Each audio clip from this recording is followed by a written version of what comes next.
jalan.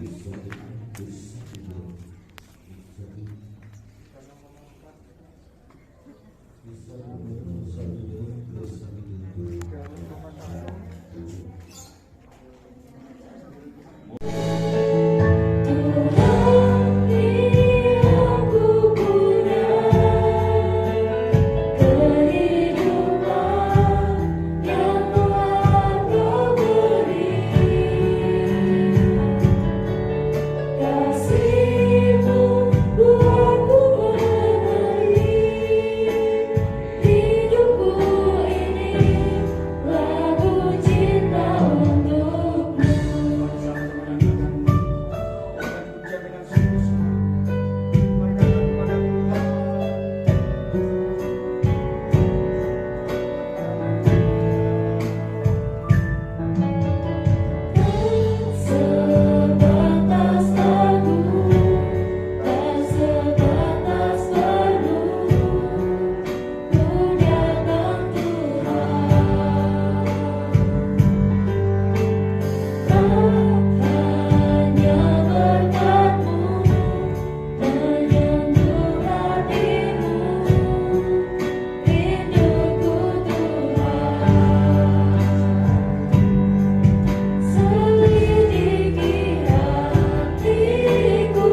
siap terbang tinggi bersama. Engkaulah kekuatan dan perlindungan.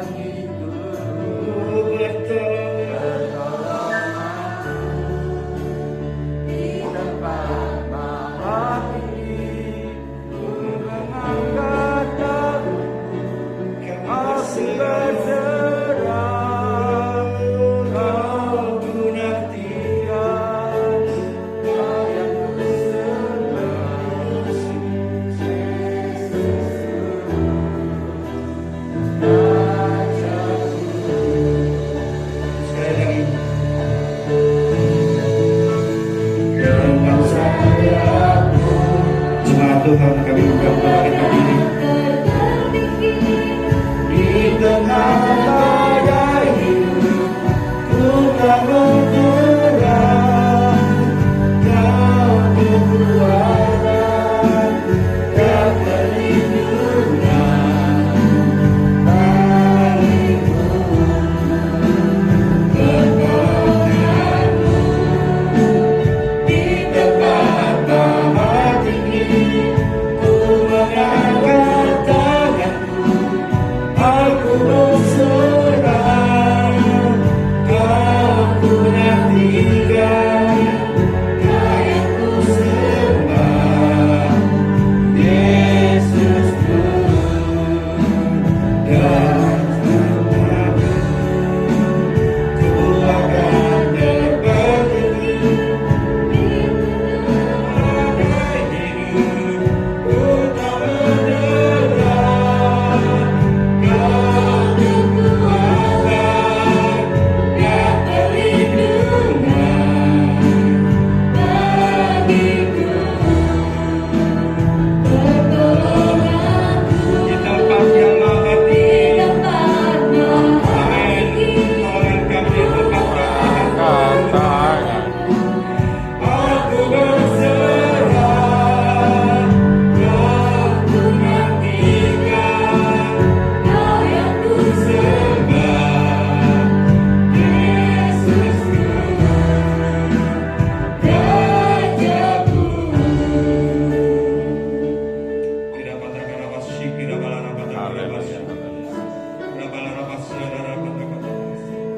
Kami aminkan, yes, bahwa pertolongan kami ada tempat yang maha tinggi. Amin. Dan kami rasakan hari demi hari di dalam Engkau ya Bapa. Tidak ada Tuhan seperti Engkau, Engkau yang dahsyat, yang berkuasa. Dahulu, sekarang, sampai selama-lamanya, yang sungguh terbukti pertolongan-Mu bagi setiap kami. Terima kasih Bapa. Kami bersama akan mempelajari firman-Mu. Buat kami untuk mengerti, memahami, sehingga kami dikuatkan, tidak kami mengelilingi Engkau, dan hati kami semakin mencintai dan mengasihi Engkau lebih dan lebih lagi. Terima kasih Bapa surga. Di dalam Putra yang tunggal penebus yang hidup, Yesus Masiah, kami semua berdoa mengucap syukur. Bersama kita katakan Amin. Haleluya, haleluya. Shalom. Shalom. Bersyukur bisa bersama saudara semua kembali di tempat ini. Nah, pertolongan kita ada tempat yang maha tinggi yang kita rasakan setiap saat. Dan memang saya beri judul pagi hari ini pertolongan yang dari Elohim. Pertolongan dari Elohim. Siapa Elohim? Adalah Yahweh Elohim, Bapa kita, yaitu melalui putranya Yesus Masiah. Jadi kalau kita bicara soal pertolongan, berarti kita bicara soal suatu masalah. Betul tidak ya? Kenapa orang ditolong? Karena orang itu menghadapi masalah. Kalau kita tidak menghadapi masalah, tentu kita tidak mungkin butuh pertolongan. Dan masalah utama umat manusia dari sepanjang zaman adalah terputusnya hubungannya dengan Tuhan. Jadi sekali lagi saya katakan bahwa masalah utama bukan kemiskinan, bukan ketidakberdayaan, bukan kelaparan, tapi masalah utama umat manusia adalah putusnya hubungan dengan Elohim, yaitu karena dosa. Dan karena masalah utama ini terjadi, maka Tuhan menyelesaikannya dengan mengutus putranya Yesus Yesua Mesias yang mati bagi kita, dan melalui darahnya kita diselamatkan. Amin. Jadi masalah terselesaikan oleh pengampunan dosa melalui Yesus yang sudah disalibkan. Berbicara soal masalah, ada berbicara soal harapan yang tidak sesuai dengan fakta, harapan yang tidak sesuai dengan kenyataan. Saya punya harapan, tadi berangkat dari Malang sampai ke sini, faktanya lancar-lancar saja, tepat waktu. Tetapi seandainya di jalan tadi misalkan ada pohon tumbang, ada mungkin ditilang polisi, misalkan seperti itu jadi masalah karena nggak tepat waktu. Kita punya harapan anak-anak kita sekolah baik-baik, mungkin SMP atau SMA ditempuh 3 tahun, kan kita sebagai orang tua berharap seperti itu.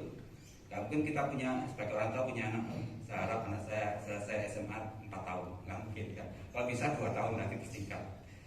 Tetapi seandainya ternyata di kemudian hari ketika dia menyelesaikan sekolahnya, tinggal kelas alias merah semua sehingga tidak naik kelas, itu jadi masalah buat kita orang tuanya. Kita punya harapan kita sehat-sehat selalu. Tapi suatu ketika kita jadi sakit, tidak bisa melakukan ini, tidak bisa melakukan itu suatu masalah. Harapan yang tidak sesuai dengan kenyataan itu namanya masalah, dan itu perlu penyelesaian, dan itu perlu pertolongan. Kalau bicara soal masalah, itu bicara soal beban. Ini saya gambarkan seperti ini, seseorang yang punya beban yang cukup berat. Masalah sebenarnya dibagi atas masalah ringan, sedang, berat. Kalau tadi kita enak-enaknya ujian, tahu-tahu listrik padam, saya rasa itu masalah yang ringan. Ya, dan jangan sampai terpengaruh, waduh listrik padam penyebab jadi buyar. Tapi ya, kalau hati kita inti dengan Tuhan, sekalipun listrik padam, mungkin musiknya juga nggak enak, tapi saya percaya sini musiknya enak betul ya. Tapi ada juga saya pernah datang satu gereja musiknya fales kabeh, karena saya tahu musik juga, waduh fales itu main gitar aja. Tapi dulu, sekarang saya punya pikiran lain. Kalau musiknya fales atau segala macam, WL, sinkronnya selindro, brand selindro ya, fals juga ya. Jadi masalah itu penyembahan nggak enak. Tapi saya sekarang punya pikiran lain. Jangan pernah kita terpengaruhi hal-hal demikian. Kalau hubungan kita ini dengan Tuhan, penyembahan kita bisa terjadi sekalipun suasana tidak mendukung. Nah, ini yang kita harus lakukan ini. Itu saya rasakan masalah ringan. Tapi kita bisa terjadi mengalami masalah yang cukup berat, beban berat. Nah, seperti ini, sampai bungkuk ini. Tapi tidak sampai terjatuh, karena Tuhan katakan percobaan yang kamu alami tidak melebihi kekuatan manusia. Jadi tiap orang bebannya beda. Mungkin orang ini seperti itu sudah ngoyo tapi belum sampai jatuh ya. Bisa jadi anak kecil kalau seperti itu sudah jatuh. Jadi kita sama-sama punya kekuatan yang berbeda. Dan Tuhan mengizinkan masa terjadi, tapi tidak melebihi kekuatan kita. Tetapi masalahnya adalah, bukan masalahnya, solusi dari masalah itu ada di dalam Matius 11 ayat 28. Datanglah kepadaku, Yesus mengatakan demikian. Datanglah kepadaku kamu semua yang lelah dan berbeban berat. Nah, ini masalah kan? Orang punya masalah beban berat. Kalau terjemahan yang baru adalah beban berat, dan aku akan memberikan perhentian, kelegaan. Perhentian artinya sudah berhenti dari masalahnya, kelegaan, lego. Karena kita mengingat hal seperti itu. Hari ini kita akan belajar waktu yang cukup singkat. Bagaimana sih cara Tuhan, cara Elohim menolong kita? Bagaimana? Mungkin ada banyak, tetapi saya menyebutkan 2 hal saja. Yang pertama, beban berat permasalahan segera dihilangkan. Wah, ini yang saya rasa saya sendiri paling suka ini. Kita punya masalah, langsung beban itu dihilangkan. Betul tidak?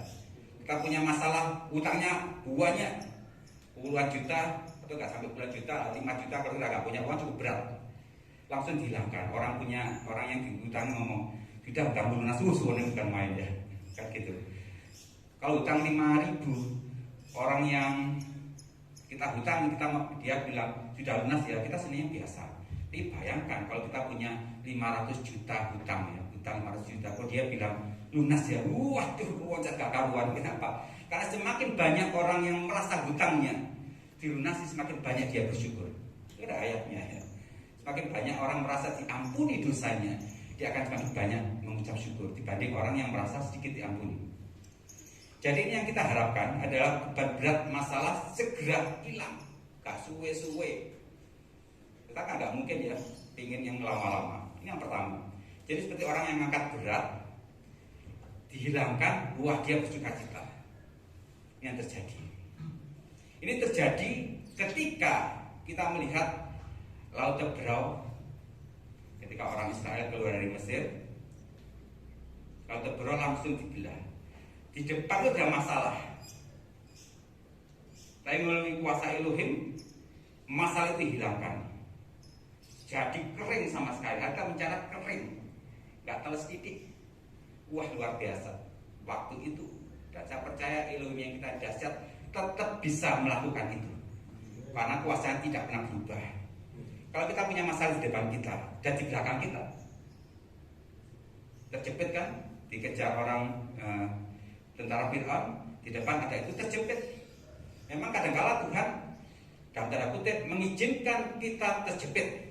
Ke depan tidak bisa, ke belakang tidak bisa. Wis opo jari. Kita menghadap pada Tuhan. Nah, itu yang terjadi.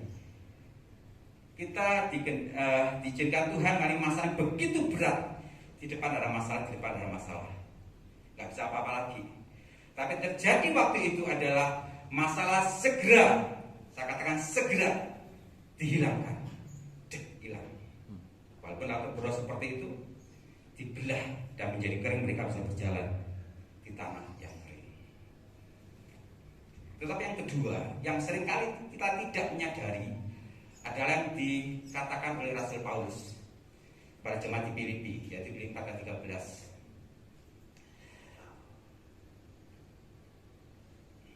Tapi sebelumnya kita lihat ya, beban berat masa tetap ada, namun Elohim memberi kekuatan untuk kita menanggungnya.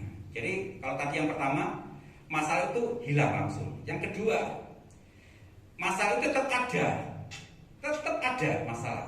Tapi Tuhan memberi kekuatan untuk kita menanggungnya. Makanya Paulus katakan dalam Filipi 4 ayat 13, aku dapat melakukan segala perkara di dalam Kristus yang memberi kekuatan padaku. Karena ada pujiannya. Segala perkara dapat kutanggung di dalam Dia yang memberi kekuatan. Kan seperti itu. Ini Paulus menuliskan buat jemaat di Filipi karena dia mengalami kemiskinan, mengalami kelaparan kalau kita baca ayat sebelumnya. Jadi dia tetap miskin, dia tetap lapar, tidak punya apa-apa. Bahkan dia mengalami katakan ketelanjangan. Paulus ini menulis seperti itu. Tapi dia katakan dia tetap diberi kekuatan untuk menanggung masalah itu. Ini sama-sama jawaban dari Tuhan untuk kita alami. Tapi sebenarnya bagi saya pribadi ya, saya pilih yang pertama. Itu yang tahu dengan saudara. Kalau Tuhan menjawab doa menolong kita, kalau saya disuruh milih, lebih baik yang pertama, kan? Langsung masalah hilang, jujur kan gitu. Daripada masalah tetap ada, tapi kita diberi kekuatan, sama-sama berujung, endingnya itu kemenangan, sama-sama berujung kebahagiaan. Tapi kalau saya disuruh milih, tapi nyatanya Tuhan nggak bisa seperti itu, tidak bisa didikte oleh kita. Biarkan Tuhan bekerja sebebasnya. Tapi yang pasti ini bisa kita alami. Masalah tetap ada, tapi Elohim memberi kekuatan kepada kita untuk kita menanggungnya. Apakah ada contohnya? Ada. Kita ingat Hananya, Misael, Asaria, yang punya masalah ketika dia tetap menyembah Elohim Yahweh. Dia dimasukkan ke perapian yang menyala-nyala. Kenapa saya katakan masalah itu ada? Ada. Harusnya saya pikir kalau Tuhan bekerja seperti yang dulu Laut Teberau dibelah, harusnya waktu ketika Hananya, Misael, Asaria dilemparkan ke dapur api, dapur itu langsung padam, masalah dihilangkan. Demikian, ya kan? Jadi dapur api itu bisa dipadamkan dengan kuasa Elohim, tetapi Elohim tidak berbuat demikian. Apinya tetap menyala, bahkan dinyalakan 7 kali lipat pun tetap terasa panasnya. Buktinya yang melemparkan mati. Tetap ada masalah itu. Bedanya mereka bertiga yang lebih dikenal orang Sadrak Mesak Abednego. Tapi saya lebih suka ini. Nyimpang sebentar ya, karena Hananya misalnya Azaria itu punya arti yang sangat rohani dibanding Sadrak Mesak Abednego. Kalau Sadrak Mesak Abednego adalah nama yang diberikan Raja Babel yang berkonotasi kepada Babel yang orang yang tidak percaya Tuhan. Tapi kalau Hananya itu nya itu sebenarnya kalau Ibrani belakangnya ada Yod-He, Yahweh. Artinya pemberian anugerah belas kasihan dari Yahweh, itu Hananya. Misael El itu Elohim. Tidak ada seperti Elohim. Itu artinya. Azaria itu juga Yod-He yang belakangnya. Artinya yang ditolong Yahweh. Jadi saya lebih suka menyebut nama mereka asli dari ibu kandung mereka dibanding Sadrak Mesak Abednego. Nah, itu pengetahuan saja. Tapi yang pasti ketika mereka punya masalah karena imannya pada Tuhan, mereka dimasukkan ke dapur api. Tuhan sekali lagi saya katakan tidak berbuat seperti tahu keberot dibelah. Tapi Elohim kita berbuat sebaliknya. Dapur api tetap dapur api, tidak dipadamkan. Masalah tetap ada. Bedanya mereka diberi kekuatan untuk menanggungnya, sehingga tidak terbakar, bau asap pun tidak ada. Kita pilih yang mana kalau disuruh pilih? Yang pertama, yang kedua. Sama-sama ininya bagus. Ya, sekali lagi biarkan Tuhan bebas mengerjakan menurut kehendaknya. Jangan pernah takut akan masalah. Masalah dihilangkan segera bisa. Tetapi masalah terjadi tetap ada, tapi kita berikan kekuatan untuk menanggungnya. Saya dulu pernah saksikan istri saya di sini mengalami impak cerebral, nama istilah medisnya, yaitu layu di sebagian sel otaknya. Yang hijau, kalau kita lihat daun hijau seperti kekuningan, layu. Itu istilah medisnya adalah reversible, artinya yang layu kuning itu bisa menjadi hijau kembali dengan pembeludahan yang baik.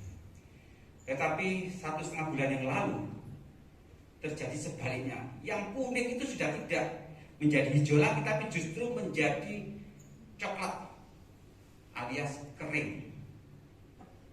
Itu sesuai hasil MRI, Magnetic Resonance Image. Di atasnya CT scan. Waktu itu ketika turun dari mobil, naik mobil nggak masalah. Ketika turun dari mobil di pemakaman salah satu mama dari teman sepelayanan, dia sudah tidak bisa menggerakkan kakinya, dua-dua. Atau kasarnya dia penyakit stroke yang lebih daripada stroke. Tidak bisa sama sekali. Berdiri aja tidak sanggup. Karena saya sebagai dokter, saya tahu persis, saya sudah, waduh Tuhan, oh ya kena. Karena saya tiap hari itu saya melayani atau mengobati orang yang sakit stroke. Dan ternyata nggak terpikir sama sekali bahwa istri saya sendiri yang kena. Sama sekali lumpuh dua-dua. Kasus D1 ini dua-dua. Atau istilah medisnya irreversible. Tidak bisa pulih lagi. Misalkan ada seorang pasien datang kepada saya, dia konsultasi, Pak ini bagaimana putus saya? Pasti saya katakan sudah tidak ada harapan, lumpuh permanen, pasti seperti itu. Bahkan saya kabari anak saya yang sulung ya, seorang dokter muda juga di rumah sakit di Surabaya. Saya katakan, saya kirimkan fotonya, saya katakan, Patrick, ya namanya Patrick, mamamu kena seperti ini. Saya katakan ini, apa jawabannya? Ya sudah Pak, nggak bisa diapa-apakan lagi. Itu anak saya sendiri, karena dia tahu medis. Saya pikir Patrick, ya memang betul, doakanlah kayak gitu. Tuhan aja mampu, sanggup, bukan cuma sekedar menyembuhkan orang sakit, tapi dia mampu, sanggup, berkuasa membangkitkan orang mati. Sel otak mamamu sebagian sudah mati, sudah kering, sesuai hasil MRI. Tapi kita punya Tuhan yang dahsyat. Ada banyak banget yang berdoa. Saya bersyukur juga pesan Natal Ibu ini juga yang Rudi yang bolak-balik datang ke rumah gak terhitung berdoa. Saudara, saya katakan ketika pesan Natal memberitahu kalau hari ini saya diizinkan bertugas di sini, langsung terpikir tentang ayat tadi Filipi 4:13. Segala perkara dapat aku tanggung. Padahal belum terjadi kasus ini. Oh ternyata ini ayat ini diberikan sebagai persiapan, kata demikian. Saya berdoa terus, Tuhan yang tidak sanggup Engkau sanggupkan. Saya otak yang sudah mati, Tuhan bangkitkan kembali. Tidak ada yang mustahil. Satu minggu saya kaget, saya bangun tidur, ternyata saya sudah bisa menggerakkan tangan. Kakinya sudah gerak. Waduh, itu sesuatu yang luar biasa, kemajuan, lompatan yang jauh bagi saya sebagai seorang dokter. Tahu seperti ini mujizat betul-betul. Orang yang harusnya lumpuh secara permanen mulai gerak tangan. Dan hari ini sudah bisa berjalan walaupun dengan apa itu ya, walker, gerak. Luar biasa, belum sempurna. Tapi yang saya alami yang kedua tadi, bahwa masalah diizinkan Tuhan terjadi, tidak segera diambil. Lalu Tuhan beri kekuatan pada saya sebagai suaminya, memberi kekuatan supaya sabar, telaten, bersyukur. Nah ini yang sulit itu sebenarnya bersyukur. Kalau bersyukur anak naik kelas dulu, saya bersyukur gampang kan? Betul, saya alami gampang, dapat berkat gampang. Tapi kita dapat masalah, ngomong itu gampang, udah ya ayo bersyukurlah Tuhan baik, bersyukur kalau nggak ada masalah. Tapi ketika ada masalah bersyukur latah tok, saya katakan latah asal nyanyi, tapi alami sendiri, baru bisa tahu bersyukur ya apa bersyukur ya. Gitu. Kalau belum paham ini saya akan berikan satu ilustrasi. Saya minta seorang ibu ya bukan bapak, ibu untuk maju ke depan, salah satu aja siapa? Silakan, ibu silakan. Satu orang, ya. Ya ini minta tolong. Ini sebagai ilustrasi supaya tahu ya, saya di depan aja. Jadi ini supaya kita paham, supaya saya ingatkan. Ini di punggung ya. Di bawah ini dipegang punggung. Kalau saya nggak pegang atau punggung. Ya, sebentar, namanya Ibu siapa nih? Susi. Oh Ibu Susi ya, saya belum kali tahu, nggak tahu namanya Ibu Susi. Kurang bodoh. Anggap aja ini beban yang berat banget ya. Bebannya berat. Dia punya beban yang berat. Yang Tuhan lakukan pertolongan pertama, cara pertama, beban berat. Waduh Tuhan tolong saya, langsung Tuhan angkat ini. Wenteng nggak Bu? Wah ya saya. Yang kedua seperti ini, pegang lagi. Yang kedua seperti ini, dia berteriak. Jadi tanpa berteriak Tuhan Bapak itu tahu ya kesusahan kita, masalah kita. Dia berteriak minta tolong kepada Tuhan, pada Bapak. Kemudian Bapak tidak mengangkat ini, tapi dia pegang tangannya ini, maaf, pegang tangannya. Masalah tetap ada. Sekarang saya tanya, enteng nggak Bu?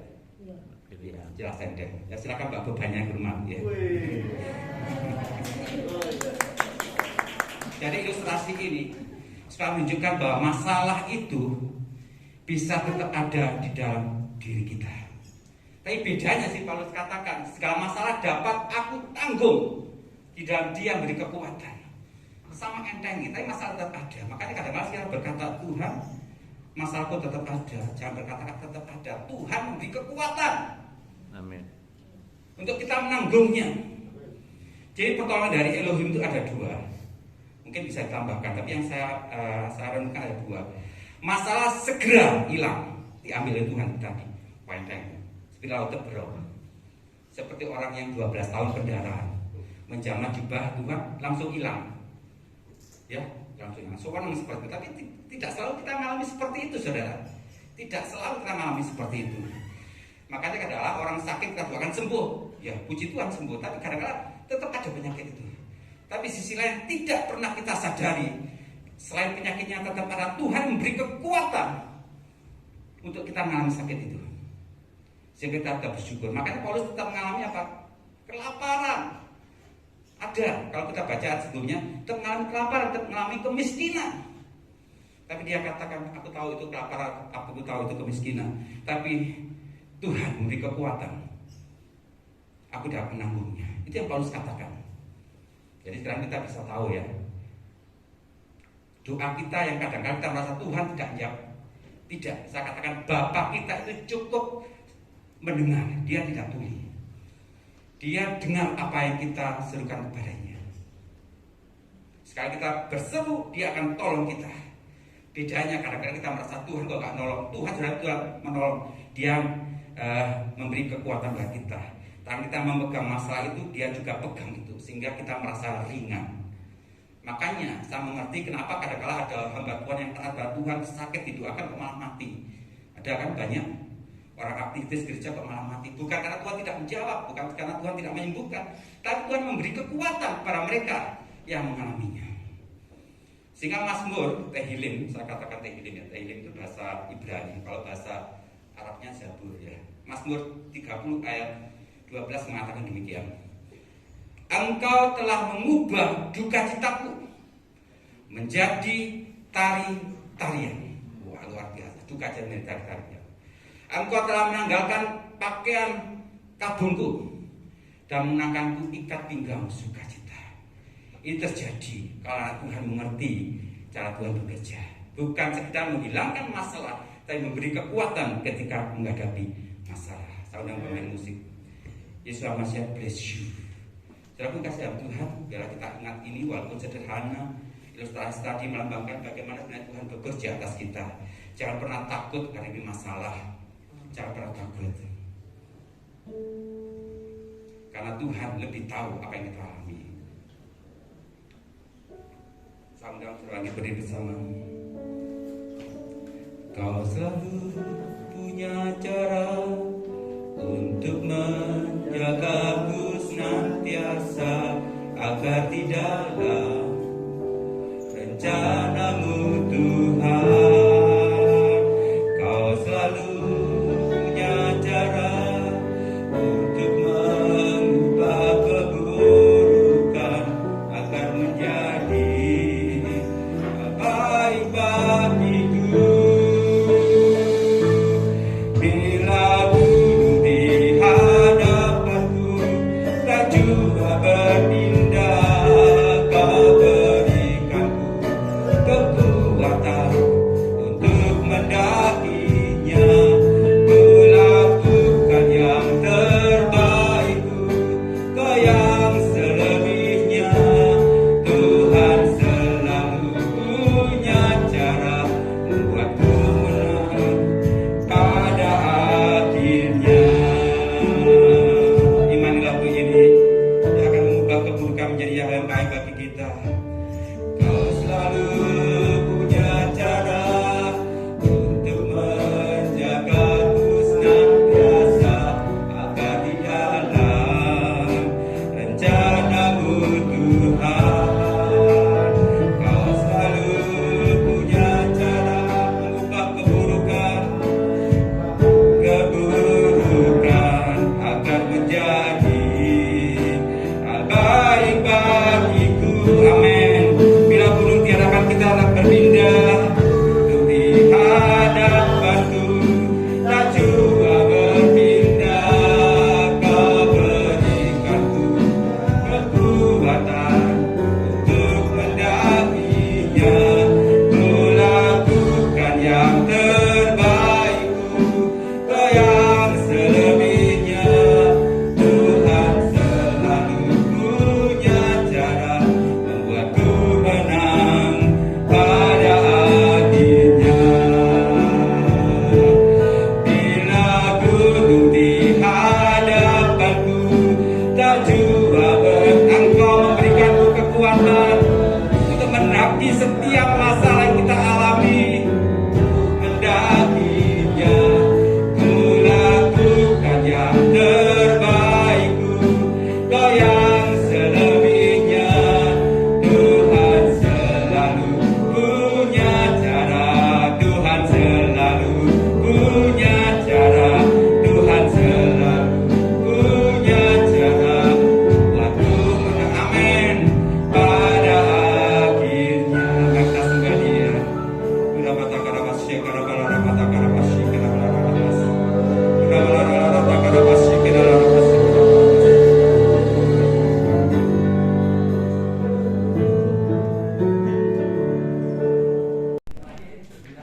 Wih, mantap. Banyak yang naik kelas ini ya. Ya. Asal geser sini, geser sini. Ya, geser sini. Baik, puji Tuhan. Nah, ini Bapak Ibu dikasih Tuhan. Bapak Ibu bisa lihat inilah perjuangan Bapak Ibu semua dalam doa mensupport anak-anak, ya, mensupport putra putrinya sehingga mereka semua diberi kenaikan tingkat oleh Tuhan. Ya, mereka mengalami naik tingkat. Ya, saya percaya doa Bapak Ibu Saudara tidak ada yang sia-sia. Amin. Ya, demikian juga perjuangan anak-anak, ya, atau belajar malam, belajar sambil tidur, ya. Terus kemudian enggak ya siang malam mereka belajar mengerjakan tugas, dan saya percaya semua yang dilakukan di dalam Tuhan tidak ada yang sia-sia. Amin. Saya undang Bapak Ibu semua bangkit berdiri, ayo.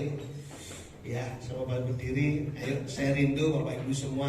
Oke, ada lagi nih satu yang lulus ya dari SMA ke perguruan tinggi. Ya, selalu lulus bingung cari ini gimana, ini mau kemana, ini mau kemana. Tapi Tuhan sudah jawab ya bahwa anak Yosepin sudah diterima di Universitas Airlangga, Unair Surabaya, jurusan farmasi. Ya, dan hari ini sedang mengurus persiapannya. Ya, dan sekali lagi terima kasih Bapak Ibu semua sudah mendukung doa. Ayo, saya ingin mengajak Bapak Ibu semua menyanyi satu pujian. Nanti saya minta Bapak atau Pastor Rudi Ramawan yang akan menaikkan doa, dilanjutkan doa syafaat. Ya.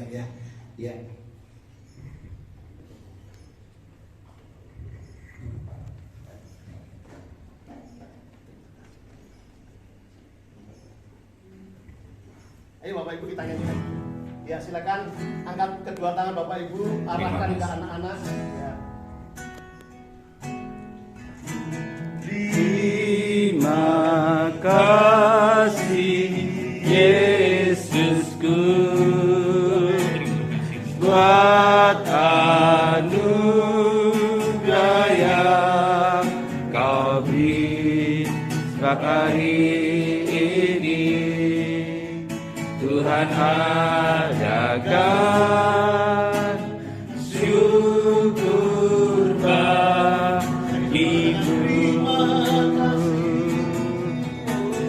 Terima kasih Yesusku buat anugerah yang Kau beri setiap hari ini. Tuhan adakan syukur bagimu.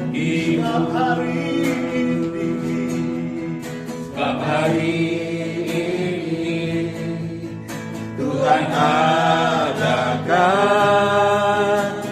syukur bagimu.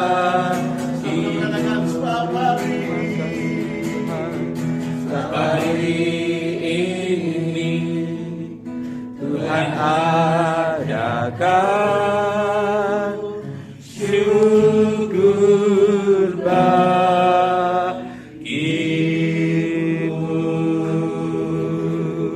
Haleluya. Terima kasih Tuhan Yesus, terima kasih. Haleluya, haleluya, haleluya.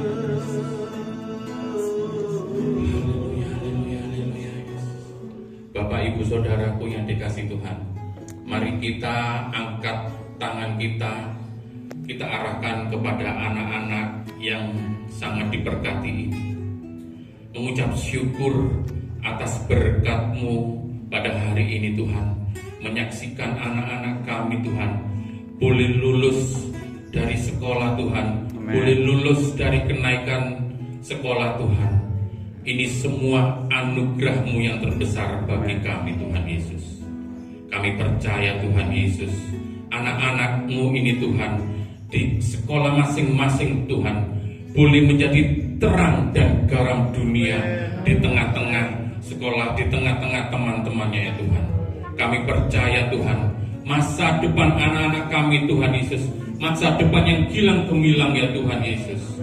Biarlah kami boleh mengangkat tangan kami Tuhan, mengadakan tangan kami kepada anak-anak kami Tuhan. Berkat anugerah-Mu senantiasa turun ke atas anak-anak kami Tuhan. Diberkati sepanjang masa, diberkati masa depannya, menjadi sukses, berkelimpahan hidup di dalam Engkau Tuhan. Kami boleh menumpangkan tangan kepada anak-anak kami Tuhan. Di dalam nama Tuhan Yesus mereka diberkati. Di dalam nama Tuhan Yesus mereka diberkati. Diberkati dalam nama Tuhan Yesus. diberkati dalam nama Tuhan Yesus. Masa depan gilang gemilang menyertai anak-anak kami dalam nama Tuhan Yesus. Diberkati semua, diberkati dalam nama Tuhan Yesus, diberkati, berkat Bapak Yahweh turun ke atas mereka semua. Terima kasih Bapak, terima kasih. Kami mengucap syukur kepada Engkau Tuhan. Kami juga berdoa syafaat pada hari ini Tuhan Yesus. Terima kasih Tuhan Yesus. Mengucap syukur Tuhan Yesus atas ibadah pada hari ini yang sangat diberkati Tuhan Yesus. Kami boleh dikuatkan oleh firman-Mu Tuhan Yesus. Firman-Mu sungguh dahsyat pada hari ini yang boleh menguatkan kehidupan kami Tuhan Yesus. Menguatkan kami di dalam mengiring Engkau. Kami juga berdoa untuk Pastor Dr. Puspito yang sudah menyampaikan firman-Mu Tuhan. Kau pakai dia Tuhan hari lebih hari Tuhan Yesus. Dan Kau juga memberkati Pak Dr. Puspito Tuhan Yesus di dalam kesehatan, di dalam keluarganya, apapun permasalahannya Tuhan Yesus, Engkau sudah menjawabnya Tuhan Yesus. Terima kasih Bapak, terima kasih. Kami juga bersyukur mendoakan pujian penyembahan yang boleh mengangkat kami dalam mezbah-Mu ya Tuhan Yesus. Engkau memberkati pujian penyembahan WL Singer semua Tuhan, Engkau memberkati. Kami juga berdoa untuk pemerintahan saat ini ya Tuhan Yesus, dari pusat sampai daerah, presiden, wakil presiden, menteri, semua dari gubernur, wali kota, RT, RW, semua Tuhan Yesus, Engkau memberkati Tuhan. Kau pakai mereka Tuhan Yesus untuk kemajuan negeri kami yang tercinta Indonesia ini Tuhan. Berkati mereka Tuhan Yesus. Kau berkati Tuhan Yesus. Terima kasih Bapa, terima kasih. Kami juga berdoa untuk pelayanan gereja di tempat ini Tuhan Yesus. Gereja ini semakin maju Tuhan Yesus. Gereja ini semakin berkembang Tuhan Yesus. Semua karena anugerah-Mu, semua untuk kemuliaan nama Engkau Tuhan Yesus. Kami juga berdoa untuk jemaat di tempat ini sebagai kepala rumah tangga di tempat ini Tuhan. Engkau memberkati mereka Tuhan Yesus. Berkat anugerah-Mu turun ke atas bapak-bapak kepala rumah tangga di tempat ini. Kami juga berdoa untuk ibu-ibu rumah tangga di tempat ini Tuhan Yesus. Engkau memberkati juga Tuhan. Berkat anugerah-Mu turun ke atas mereka Tuhan, di dalam mengendalikan, di dalam membesarkan anak-anak mereka Tuhan Yesus. Berkat anugerah-Mu senantiasa tercurah Tuhan Yesus. Terima kasih. Kami juga mendoakan anak-anak kami yang saat ini sedang studi, bahkan yang sudah lulus Tuhan Yesus. Engkau juga memberkati mereka semua Tuhan Yesus. Berkat anugerah-Mu terus mengalir dalam kehidupan mereka. Kami mendoakan keluarga besar di tempat ini Tuhan Yesus. Terima kasih. Dan tak lupa juga kami berdoa untuk gereja di tempat ini dan juga Pastor Nathan yang sebagai koordinator di tempat ini, sebagai gembala di tempat ini Tuhan. Kami berdoa supaya Engkau senantiasa memberikan roh sukacita yang menyala-nyala di dalam Engkau Tuhan Yesus. Juga diaken dan diakones di tempat ini Tuhan Yesus. Berikan roh sehati Tuhan Yesus di dalam mengiring Engkau Tuhan Yesus. Tidak ada perpecahan di dalam mereka Tuhan, tapi mereka bekerja sama untuk membangun gereja ini untuk kemuliaan nama Engkau Tuhan Yesus. Terima kasih Bapa, terima kasih. Mengucap syukur kepada Engkau Tuhan Yesus. Haleluya, haleluya. Haleluya. Bapak Yahweh, Bapak yang kami sembah dalam nama Tuhan Yesus. Sekali lagi sebelum kami mengakhiri dan pulang dari tempat ini, kami tetap berdoa sekali lagi menyerahkan anakku Pak Puspito. Demikian juga Pak Rudi Ramawan yang sudah Tuhan pakai pagi hari ini untuk melayani pekerjaan Tuhan. Bahkan Tuhan pakai untuk memberkati kami semua anak-anakmu di tempat ini. Tuhan tambahkan hikmat, kemampuan lebih lagi, sehingga anak-anakmu Pak Pusito maupun Pak Rudi Ramawan Tuhan pakai lebih dahsyat lagi untuk kemuliaan nama Tuhan Yesus saja. Berkati keluarga, rumah tangga anakmu Pak Pusito maupun Pak Rudi Ramawan Tuhan, sehingga mereka menjadi keluarga yang mulia, keluarga yang kuat di dalam Tuhan. Kami berdoa khusus buat Bu Puspito Tuhan dalam masa-masa pemulihan kesehatannya Tuhan. Kami percaya Tuhan Engkau menolong dari awal hingga akhirnya. Tuhan memberikan kesembuhan, pemulihan secara total buat Bu Puspito Tuhan. Secara medis memang tidak mustahil, tapi bagi Tuhan tidak ada yang mustahil. Kami percaya hari ini, bahkan Tuhan hari ini kami percaya Tuhan sudah menyembuhkannya. Amen. Terima kasih Tuhan Yesus, terima kasih. Demikianlah Bapak Ibu yang dikasih Tuhan, sebentar kami pulang, kita bersama-sama pulang dari tempat ini dengan penyertaan Tuhan yang sempurna, sampai di rumah dengan keadaan yang selamat, keadaan yang terbaik. Dan terimalah berkat anugerah dari Bapa Yahweh, damai sejahtera dari Tuhan Yesus Kristus, sukacita dari Roh Kudus turun berlimpah memberkati Bapak Ibu Saudara semuanya dari sekarang sampai selama-lamanya. Percaya sudah diberkati. Dengan iman bersama-sama katakan amin. Haleluya. Tuhan Yesus memberkati Bapak Ibu semua.